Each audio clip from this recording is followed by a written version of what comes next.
Well, if you use grow bags, and you should, I've got a tip for you, a couple of tips for you.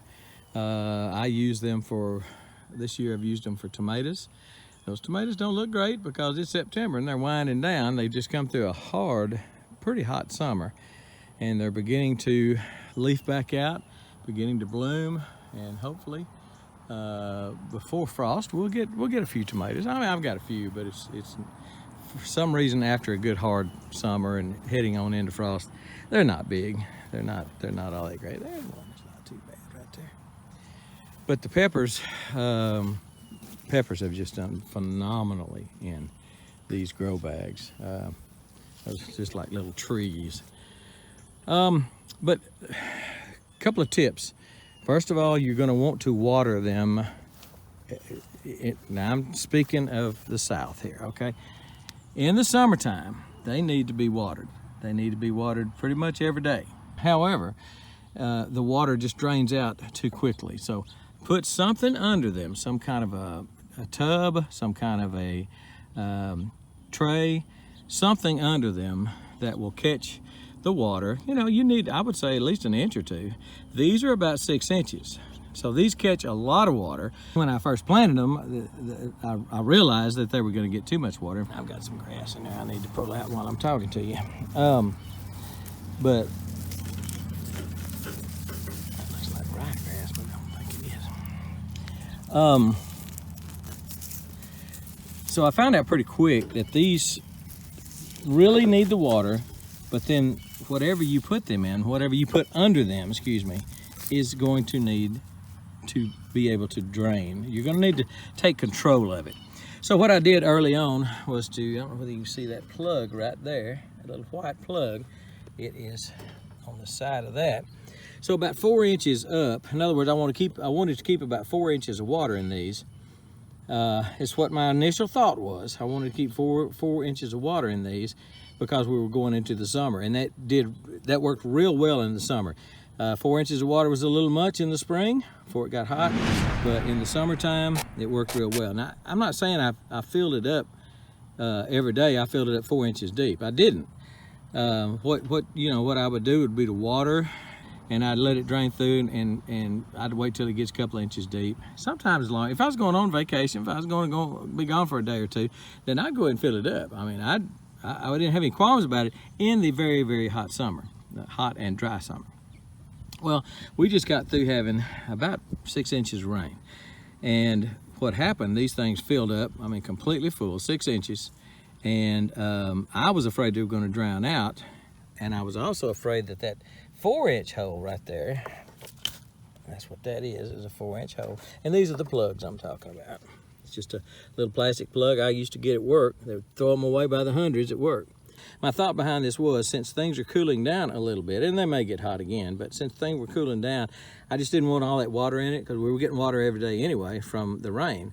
So I had, a few months ago when we had this same problem, I drilled another hole about 2 inches from the bottom, and I put these plugs in there.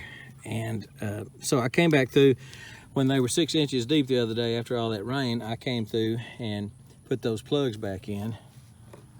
I took those plugs out and allowed the water to go down to about a 2-inch level. Well, that was a couple of days ago, and as you can see, they're dry now. So they'll use that water. 2 inches is not a whole lot of water for these big plants. These tomato plants are 4, 5, 6 feet tall, and I'm sure that grow bag is just full of roots. I mean, just a massive root system in that in that grow bag. So the two tips. One tip is always have some kind of catch basin, some kind of tray under your grow bags. You're gonna need it. I can water maybe every other day except for the hot summer. I can use an irrigation system, which I installed, and don't have to water quite as often because the water doesn't run through and run out on the ground. The water runs through, catch in the tray here, and then stays, and it uses it, it sucks the water down overnight or during the next day or something like that until it's used everything that you put in it. This is a way not to waste water. It's a way to keep your plants watered and a way not to waste water. So I'm plugging these back up now. I've got 4 of them. that I put the plugs in, and I'm plugging them back up now. But I just wanted to show you that yes, you need a tray, but you don't need a tray that is so deep that, these are the only trays I had, 6 inches. So I knew they were deep, too deep, but that's why I drilled the holes in them. I want to be able to regulate. So on this particular tray, and you can't get any more of these, or I can leave a link down to Amazon, but they're like 80 bucks a piece. Now I got them for free because they were throwing them away. A business was throwing them away, and I can't get any more. But this is what I had. If I were doing it, if I were going to buy some trays, I tell you what, Haas has got some black trays. They're not deep. They're probably 1.5 inches deep or so. They're thereabouts. They were just a little. Only reason I didn't use them for these, they were just a little. These 10-gallon grow bags were just a little too big for them. They would not fit down in that tray. And these tubs were just perfect. Just went from side to side. Just perfect match for these. I hated to drill holes in them, but they were perfect. I can always plug them up. But the black trays from Haas, if you've got some 7-gallon bags, or if you've got some pots, and like I've got some here with a lot of pots in them of cuttings that I've made, blackberries and grapes and other things that I'm waiting to pot up this fall. And that 1.5 inch tray is just perfect for them. I have to fill it up maybe every 2 or 3 days, and it's just, these have kept real well even during the very, very hot summer. So trays under grow bags for sure. Gotta have it. It's a must. If you're in, especially if you're in a hot area during the summertime, you're just gonna have to have it. You're just gonna waste water. You don't have to, but you're gonna waste a lot of water. And plugs, have some holes. You might want to do, you know, a 2 inch, 3 inch, 4 inch, and during the hottest part of the summer, let it get up to 4 inches. If you're gonna get a good rain, and that's gonna be a one-time rain event, then fill it up and let it just catch all that good rain. Rainwater is best for these things anyway.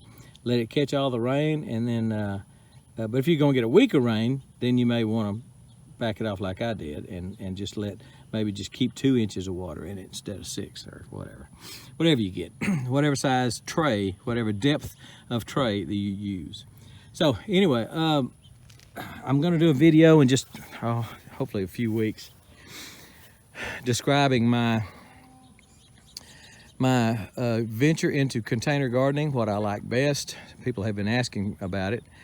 What I like best, what are my, you know, likes and dislikes about different methods. These are grow boxes, and grow boxes are amazing. That's 4 pepper plants in one grow box, which is I think 13 inches wide and 20-something inches long. It's got 4 pepper plants in it, and they say you can plant 6. I just didn't believe it and didn't do it. So anyway, I've got 8 okra in that one. They don't look great because I stripped the leaves off of them, and I just hadn't been picking them like I should. Something else I've been doing, I don't even like okra. The only way I like okra is fried. But if you get a little one like this, I don't eat it boiled because it's slimy. If you get a little old small one like this, 2 inches long, that one's about 3. Them things are good. Just like that. Now, they do get a little slimy in your mouth, which I thought it was a little off-putting for me at first. But then I got used to it. Okra, those short ones, they're good raw. Raw food's good for you, so there you go. And now I got so much of that slime in my mouth I can't talk. Okay, I swallowed most of it. But I'm gonna do a video soon comparing grow bags to earth boxes to wicking tubs. That's what those are over there. That's the 3 kinds of containers that I grew out of this year. Most of you know I've got blackberries in wicking tubs, and as you can see from a distance, they are doing phenomenally. Most of you know I've got fruit trees in wicking tubs that are doing phenomenally well also. But watch for that video. If you're not subscribed, subscribe, and I'm showing a lot of cool things here, and I think I'm sold on container gardening for many of the things I grow. You know, I still may grow corn and peas and stuff out on the dirt, but most of the stuff, like can be grown in containers, different kinds of containers. And I'm not even sure about corn. I'm not even sure about putting corn in the ground, because that corn looks dang good, and that's in wicking tubs. That's 8-foot tall corn. That's pretty good stuff. I showed you that the other day. So anyway, subscribe if you're not already, especially if you like container gardening, because I'm moving in that direction. And I will do a comparison of earth boxes, a comparison of grow bags and wicking tubs, and we'll tell you what I found. Again, my climate is not the same as yours, perhaps, but I'll tell you what I found, what has worked for me, and what I believe will work for you. But that's a tip about putting a tray under it and saving that water, but also not too much water. If your trays are deep, like that one is, and you can use anything. You can use those totes at Dollar General for a tray. Those Rubbermaid type totes. If you might want to cut them off where they're not, 16, 18 inches deep. You might want to cut them off, but then you might have to do that. Now, what can you plug them up with? Again, I've got those plastic plugs, but you could use wood dowel. It depends on what size hole you drill in it. You can use a wood dowel. You can take a whittle on a tree limb and stick it in there. You put probably a good piece of duct tape on it, maybe some Gorilla tape or something like that, duct tape. That'll hold it, and you just peel it off when you need it off. So, talked way too long on this probably, but I just wanted to share with you the successes I've had, but also some pitfalls, and that's in a hard rain. Those things can get full, and you don't want them to get too full. So let them have a weep hole. All right, and I believe that's it. As the peppers you can almost hear them growing. We're gone.